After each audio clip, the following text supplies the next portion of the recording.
Our next speaker is Tim Carstens, who is no stranger to this conference.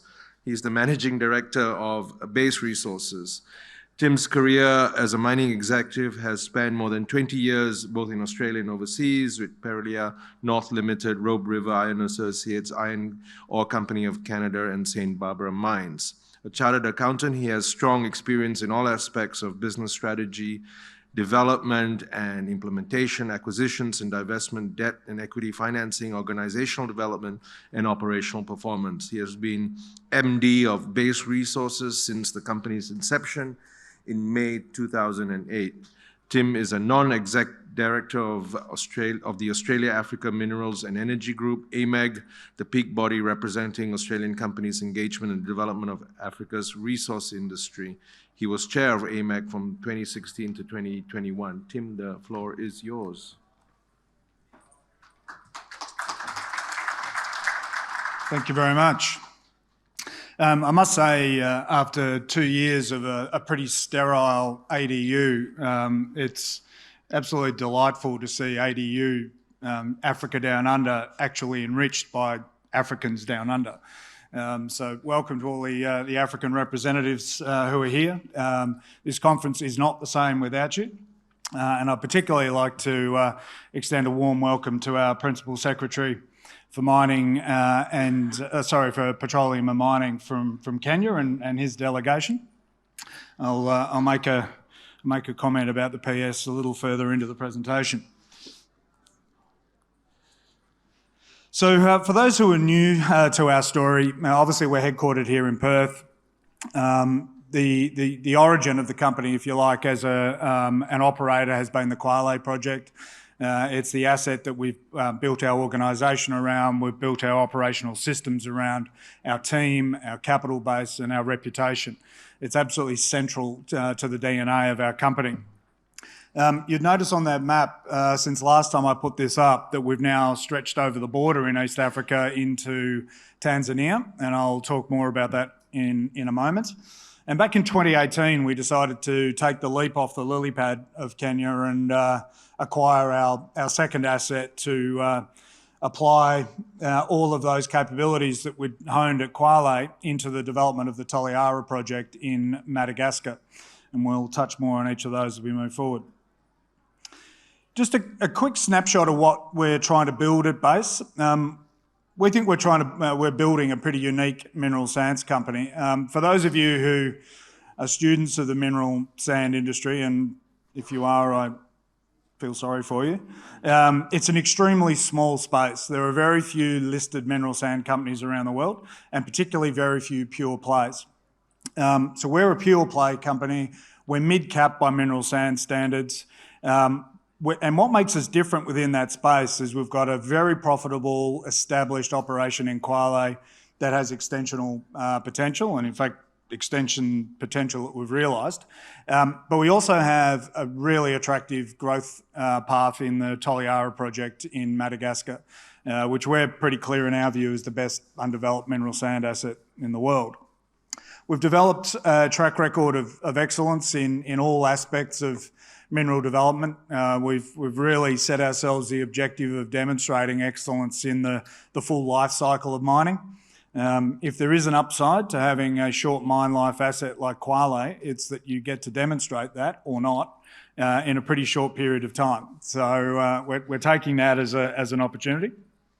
We've got a very experienced team. We've had very little change in our team, albeit we did have one retirement this year of I guess my co-founder of Base in Colin Bly. But we'd set the company up for quite some time to be able to manage our way through that. And we have a very robust financial position from which to be able to grow the business and deliver returns to shareholders.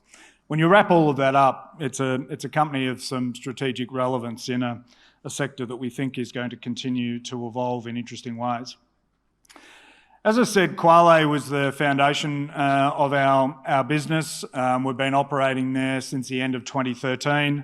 It's been an incredibly consistent operation, almost metronomic. We have very few interruptions to production. We have very few unplanned issues. In fact, over the entire life, I think we've probably had two. We have managed transitions before. We've moved from the central dune where we started mining, moved into the south dune, which is a fair way away on the other side of our dam. You can see there, South Dune in red.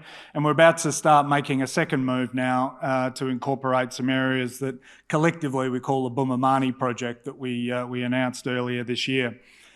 We've done this sort of thing before and looking forward to the challenge again. Production guidance next year, or this year, FY23, is going to be a little lower than our production last year as a function of both grade and some weeks out as we tie in the new deposit, Pit 199. We'll be mining Pit 199 and the South Dune together. Those of you who have been following us for a while know that we pride ourselves on our safety performance. We also see it as a real window in on the performance culture of the business. We also see it as a pretty significant indicator, when things aren't quite right. And be fair to say that we've been a bit disappointed, in fact quite disappointed with our safety performance this year. We had our second lost time injury this year. The last one was in February 2014, so we went a very long time without one. But we had that, and we've also had 4 medical treatment injuries. So it's we've treated it as a lesson and have really redoubled our focus on our sort of safety culture and how we. I think one of the key issues for us is as we're heading towards the end of mine life at Kwale, there is a natural drift in people's concentration or focus, and also the change practices with COVID had also been a bit of a factor in there, but we're all over it. Talking about excellence in the full life cycle of mining, one of our hallmarks as a company, I think, now is the sustainability practices we have. From a people perspective, just taking a snapshot of this year, we're 99% Kenyan workforce. We're 70% of the Kenyan mining industry, or 65%. So, we've had to develop our own workforce. I'm enormously proud of the fact that we've had one of our graduates who started with us in 2012, who is now the mine manager and is responsible for the biggest workforce on our site. That's a real achievement for the team. 72% from Kwale County. We're working on increasing our female representation in the workforce. We're at 19%. We're really focusing on the intakes around graduates and apprenticeship programs to move that up.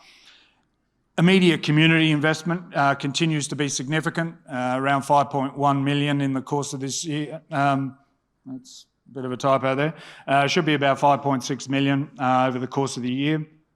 And we've spent $57 to $58 million in local procurement or procurement from Kenyan businesses. Rehabilitation has been a very big part of our business over the last couple of years. I'll show you a photograph in a minute of what it actually looks like, but big area of focus, and the results we're achieving are remarkable.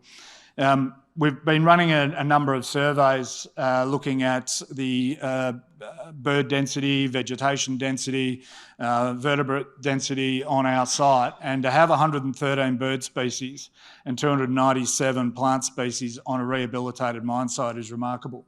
One of the downsides to creating that sort of environment is we now have our resident lion, and we have a herd of resident buffalo that we have to deal with. So this is what rehabilitation looks like. So this is the South Dune where we're mining now. So rehab is catching up very quickly to mining. You can see the area in the middle where we've been grassing. We've also been creating these enriched buffer biodiversity corridors linking up existing forests. We've been restoring wetlands, which is a significant factor in the bird species density. And also continuing to run the agricultural trials that we're using to look at post-mining land use. It is remarkable how quickly the environment is developing. The mission we set ourselves was to leave an environment that's better for our actions, and that's certainly being realised. So we've extended mine life now out to December 24. It's been a very productive year for resolving a number of issues with government. This is the point at which I mentioned the work of PS Kamau, who has managed to resolve a number of issues over the last 12 to 18 months. We've had 2 extensions of the special mining lease to incorporate the areas we're now mining and will be mining over the coming years. We've resolved the long-standing VAT and royalty uplift issues, all in the last 12 months, effectively. And it's been an extremely productive period, and I certainly thank the PS for his tireless work in that. Sorry, I should go back one. The next phase for us, as far as extension beyond 2024, is really focused on that Kwale East area you can see in pink. We have put a couple of community boreholes in there over the last number of years. We do know there is mineralisation there, but we don't know how much. We have exploration tenure. The challenge for us at the moment is just working through community access issues, and we're making some really pleasing headway there. And I fully expect to see us drilling there over the course of this year. Looking further afield, we have a really interesting area that straddles the Kenyan and Tanzanian border. We like it as a potential rutile opportunity. A lot of work to be done to really understand it. We have been successful in having tenure granted on the Tanzanian side, and as of yesterday, we had a drill rig mobilised to site to start the deeper drilling after some shallow reconnaissance work that's been happening over the last year or so. So I'm looking forward to being able to talk more about that in coming months. On the Kenyan side of the border, we're caught up in the moratorium that applies to all licences in Kenya at the moment. There's a moratorium on issuance of new licences while some issues with the cadastre are cleaned up. But we're certainly hoping that gets resolved soon so that the industry can get up and get moving again, and we can start having some discovery that will underpin the next generation of mines. Now, one of the significant changes in our business, I think, over the last couple of years has been the commencement of us paying dividends. For us, it's not so much a dividend policy as a capital management approach.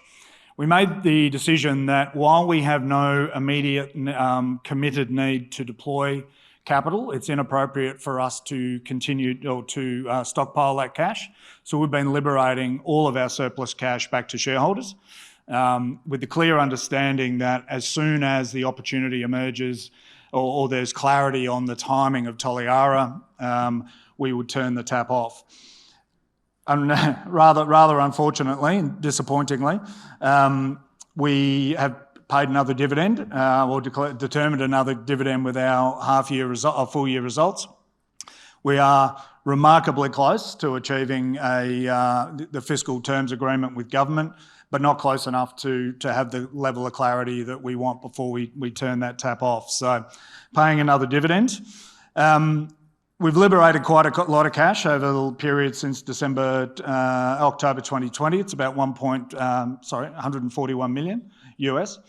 The other aspect to that is, that's what's come back to shareholders, but it's quite interesting to note that in the last 12 months in FY 2022, in taxes, royalties, the entire sort of collection, we remitted $85 million US to the government of Kenya as our other key stakeholder that benefits from the economics of our project.